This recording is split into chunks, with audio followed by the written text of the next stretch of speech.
बिस्मिल्लाहिर्रहमानिर्रहीम अस्सलाम वालेकुम। अज मैं बनाने लगी हाँ रो वाली खीर। तो मैं तुहानू दसनी हाँ किस तरह बनानी है। सब तो पहले खीर लियांदी है ते भुनी है, भुन के हूँ अग बाल के उत्ते तरना है। जे जिस तरह मैं बनानी है मैं तुहानू दसदी जानी हाँ कि किस तरह रो अग बाल गई है हूँ उत्ते तरनी है। भुने नाल इंज फड़ के सारे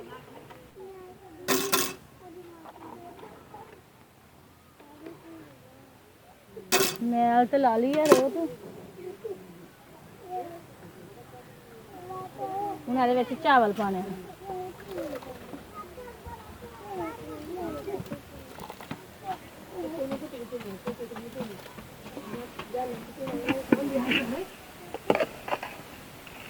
खीर हूँ संगनी होनी शुरू हो गई है।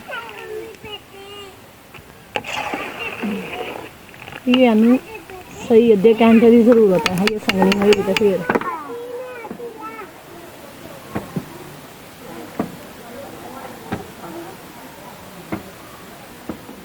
साड़ी रो वाली खीर हूँ हो गई है मुकम्मल।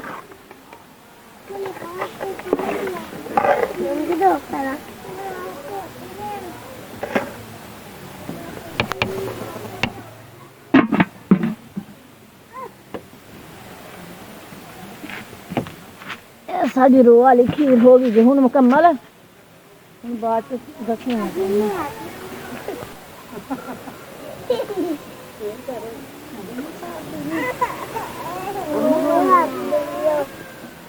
हाँ बच्चों कैसी बनी है। अरे मैं कैसी बनी है ते है साड़ी अज दी वीडियो रो वाली खीर। ਇਹਦੇ ਨਾਲ ਹੀ ਸਾਡੀ ਅੱਜ ਦੀ ਵੀਡੀਓ ਖਤਮ ਹੋਈ। ਅਗਲੀ ਵੀਡੀਓ ਤੱਕ ਸਾਨੂੰ ਦਿਓ ਇਜਾਜ਼ਤ।